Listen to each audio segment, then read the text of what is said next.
the prices at the grocery store are going up because democracy is being taken away. The impact on you in terms of your health care, 770,000 people in Illinois will lose health care as a result of what Donald Trump and Elon Musk and the Republican Congress are doing right now. So that's Governor J.B. Pritzker yesterday on MSNBC talking about what he sees as the threat to democracy of a duly elected president who didn't just win the Electoral College, but also won the popular vote, moving forward with his agenda to shrink the size of government, something he ran on, talking about Doge during the campaign. Welcome in. It's Illinois in Focus Daily. We always like to give you a general overview of what's going on in Illinois, but it's hard to just focus on Illinois when what happens in Washington, D.C. very much impacts the state of Illinois, especially with the Republican Congress in control and a Trump administration that's gone loggerheads with the Pritzker administration here in Illinois, and it doesn't look like it's going to calm down much anytime soon. So what is going on in Washington, D.C.? Obviously, a lot happening with the president meeting with the U.K. Prime Minister yesterday. President Trump's going to meet with Ukrainian President Vladimir Zelensky today. There's a heated debate about how we can get some kind of deal to get raw earth minerals from Ukraine, to get the rights for those minerals in exchange for the billions of dollars that the U.S. has already given Ukraine in the war against Russia. So we may hear a lot more about that today as well. But there's also other things going on in Congress. Of course, the Republicans control the Senate and they control the House. And during a Senate committee where they were discussing, the appointments of a variety of different cabinet positions and deputy positions and the like, you had Senator Dick Durbin during the Senate Judiciary Committee complain about the Trump administration in ways that you're hearing a lot from Democrats, that Trump is skirting the U.S. Constitution. I'm sorry that more members are not here. I think there's something we need to discuss openly and publicly and seriously. Yesterday's meeting with several nominees led to some questionings which I think have to be reflected on, and none of us should have just a gut reaction. During my time on the committee, my respect has grown for this committee, the Senate, Congress, and the Constitution, of course. From advice and consent to the power of the purse, the Founding Fathers granted the legislative branch exclusive powers in the Constitution, exclusive, in part to ensure the executive branch did not become too powerful. For nearly 250 years, this system is held. But let's be honest.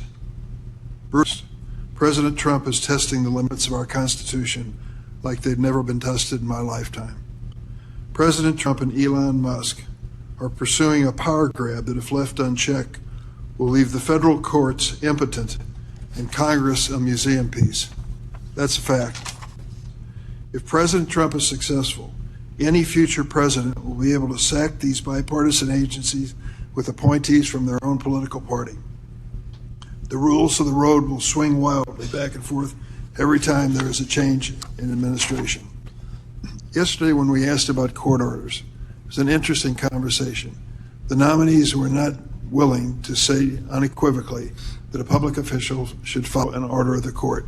So again, Durbin talking about what he sees as a problem of Trump getting elected and ordering agencies to find savings and having, an advisor in Elon Musk come in with his team to go through, USAID, Social Security. I mean, he joked that they're going to try to go to Fort Knox to see if there's gold still there. That's going to be interesting. So, but the Democrats, their line of messaging seems to be that Trump is skirting the Constitution. Of course, there's lawsuits flying all over the place. You've got even one in particular that the U.S. Supreme Court has at least stepped in on a preliminary basis to allow for the Trump administration to move forward with some certain actions. And of course, all of this surrounding your tax dollars coming from Washington, D.C., going out to all kinds of programs, including grants to a state like Illinois. Governor J.B. Pritzker, I think this might be a regular occurrence, and people are reading into it that that's because he's looking to run for president in 2028. He's making regular appearances on cable news shows. He was on MSNBC yesterday. Here's a couple of clips of him complaining about President Trump. And you say to people, democracy is at risk. Nobody knows what that looks like. They've never experienced it before. Yeah. And the reality is what people need to hear about is what the effects of that are.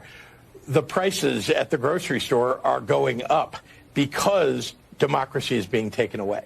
The impact on you in terms of your health care, 770,000 people in Illinois will lose health care as a result of what Donald Trump and Elon Musk and the Republican Congress are doing right now.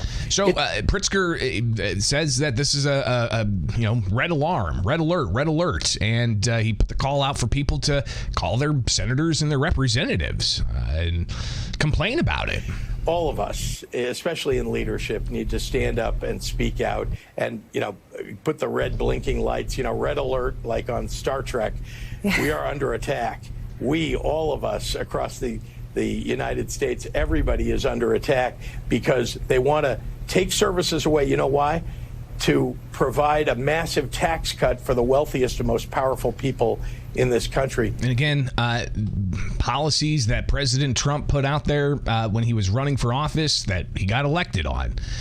So I think there's a lot of people who quickly will, when they hear Governor Pritzker say that Trump's a threat to democracy, they'll quickly look at what Pritzker did in the first part of his administration. I mean, he came into office in 2019, and then a year later, you had the COVID-19 pandemic, and the governor shut down schools. At one point, told people they can't go to church, even went as far as saying you couldn't have more than, 3 or 4 people on a boat out on a lake, and all of the other things that went with it, from shutting down mom and pop stores but allowing the big box stores to stay open, by ultimately moving forward with month after month after month of executive orders limiting economic impact.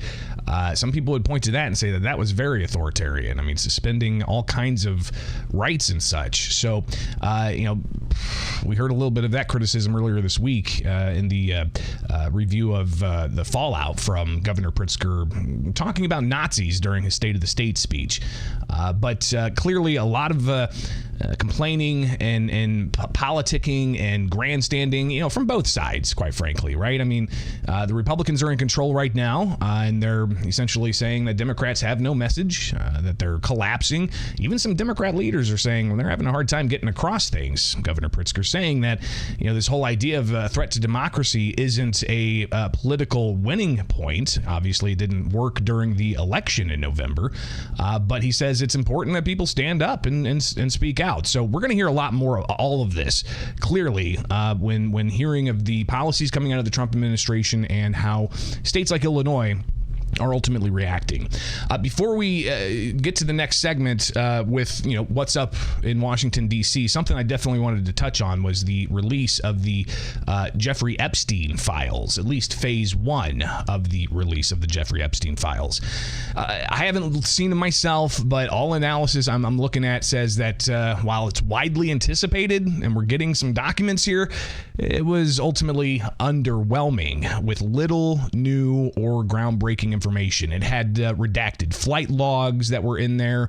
It had redacted contact lists that were in there. A previously unreleased 3-page evidence list was released, and it talked about items that were taken during a search with Epstein's properties in New York and in Florida, and it talks about an LSJ logbook, likely referring to Little St. James. That's the private island. You've got one CD that's labeled Girl Pics Nude Book 4.